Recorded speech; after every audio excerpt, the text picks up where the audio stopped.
Muy buenas tardes, mi nombre es Fabio Alfredo Blanco Delgado. El análisis jurisprudencial que escogí es la sentencia C-836 de 2001, proferido por la Corte Constitucional en sala plena.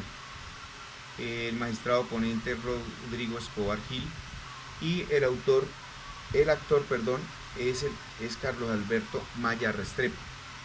El artículo demandado es el artículo 4 de la ley 169 de 1896, y el actor considera que contraría los artículos 1, 2, 3, 4, 5, 29, 228, 230 y 243, dentro de los cuales él considera que contraría los fines esenciales del Estado, contraría la soberanía que reside exclusivamente en el pueblo, la Constitución, que es norma de normas, contraría el debido proceso, la prevalencia del derecho sustancial, los jueces en sus provincias solo están sometidos al imperio de la ley y ninguna autoridad podrá reproducir el contenido material del acto jurídico declarado inexequible por razones de fondo, mientras subsistan en la Carta disposiciones que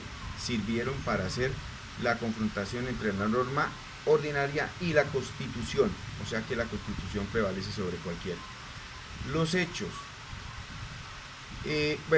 Primero que todo, el artículo demandado es el artículo 4, que reza así: 3 decisiones uniformes dadas por la Corte Suprema como Tribunal de Casación sobre un mismo punto del derecho constituyen doctrina probable, y los jueces podrán aplicarla en casos análogos, lo cual no obsta para que la Corte variara la doctrina en caso de que juzgue erróneas las decisiones anteriores.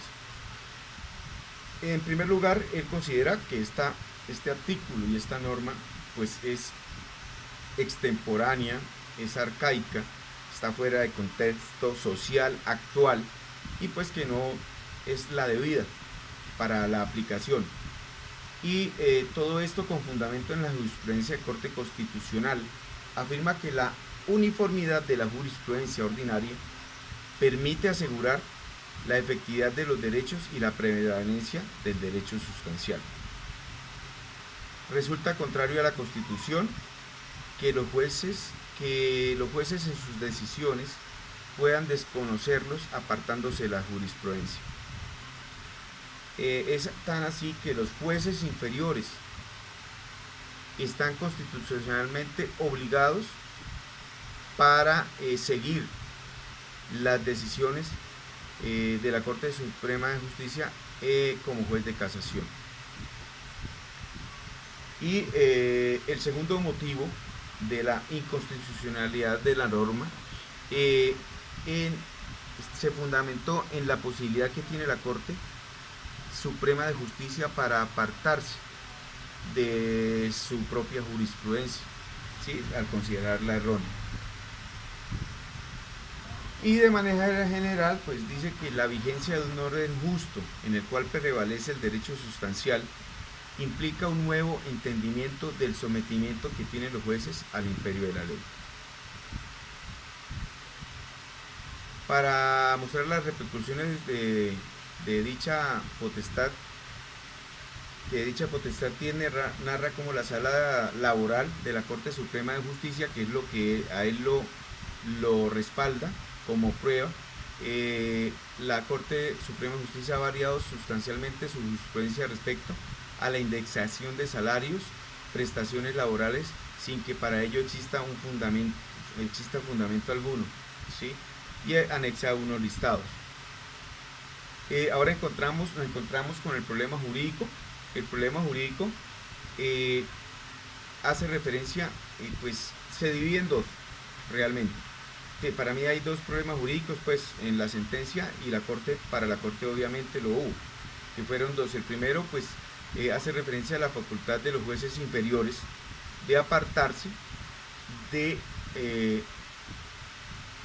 las decisiones tomadas por la Corte Suprema de Justicia como juez de casación. Entonces el problema jurídico primero sería: teniendo como referencia lo que reposa en la Constitución Política de Colombia, los jueces inferiores pueden apartarse de las decisiones tomadas por la Corte Suprema de Justicia como juez de casación, y la segunda hace referencia a cómo se faculta a la Corte Suprema de Justicia de cambiar su propia jurisprudencia cuando la considere errónea. Y el problema sería, ¿puede la Corte Suprema cambiar su propia jurisprudencia por considerarla errónea?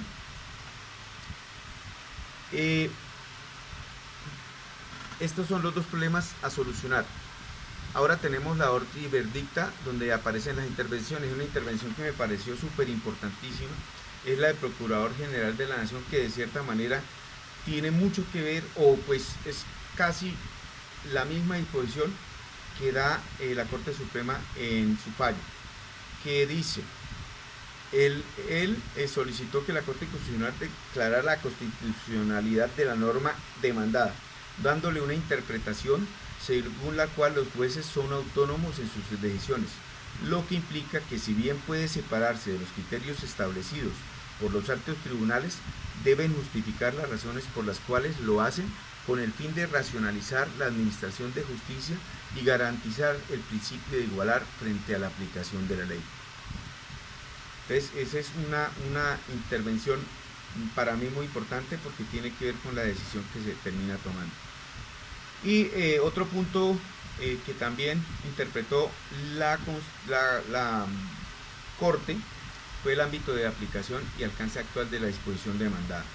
La ley 169 de 1896 pretendió flexibilizar la obligación de los jueces de la doctrina legal dictada por la Corte Suprema de Justicia, abriendo la posibilidad de transformar el derecho por vía jurisprudencial, sin que ello significara prescindir de la casación como mecanismo para interpretación y aplicación del ordenamiento. Esa fue otra. Ahora llegamos a la ratio decidendi, que es la parte fundamental de donde la Corte Constitucional se basa para tomar la decisión final. Si el objetivo constitucional hubiera sido el principio de igualdad, pues con el simple hecho de igualar, de utilizar este principio, bastaría para los jueces y para la misma Corte de Justicia, sin necesidad de tener por qué declarar o por qué justificar las decisiones que toman en el momento de cambiarla de la jurisprudencia o la doctrina probable, ¿sí?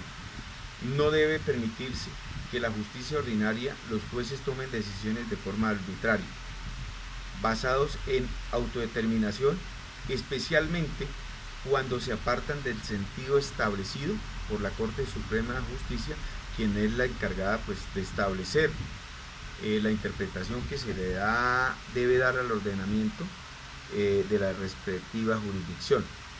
Frente a los casos eventuales en los que provenía del cambio de jurisprudencia con la misma Corte, o cuando un juez inferior se aparta de una posición jurisprudencial, necesariamente debe haber una explicación razonada que tenga la fuerza suficiente apoyada en el ordenamiento que justifique el cambio de criterio judicial, aunque la implementación de la teoría del precedente no sea nueva. Su mayor fuerza la obtiene con la publicación o ¿cómo se dice? Bueno, la publicación de la Constitución de 1991, donde en reiteradas fallos la Honorable Corte Constitucional ha venido exigiendo el respeto por la doctrina probable o por el respeto por el precedente jurisprudencial.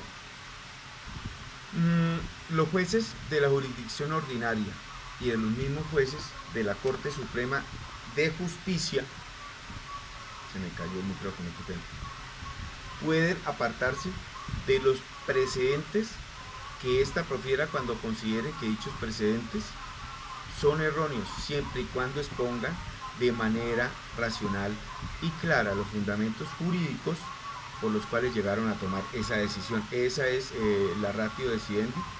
Y el decidium, la Corte Constitucional declara exequible el artículo 4 de la ley 169 de 1896, siempre y cuando se entienda que la Corte Suprema de Justicia, como juez de casación, y los demás jueces que conformen la jurisdicción ordinaria, al apartarse de la doctrina probable dictada por aquella, están obligados a exponer clara y razonadamente los fundamentos jurídicos que justifiquen su decisión en los términos de los numerales 14 y 24 de la presente sentencia. Esto básicamente es lo que encierra en el análisis jurisprudencial de esta sentencia que yo escogí. Me parece muy importante porque esta sentencia otorga el valor de precedente obligatorio a las sentencias de la Corte Suprema de Justicia, que constituye doctrina probable. ¿Sí? Esto pues es lo que se terminó por decidir y me pareció una sentencia muy importante. Esa es mi intervención en este trabajo. Muchas gracias, doctora, y pues espero que haya sido bien respaldada mi interpretación.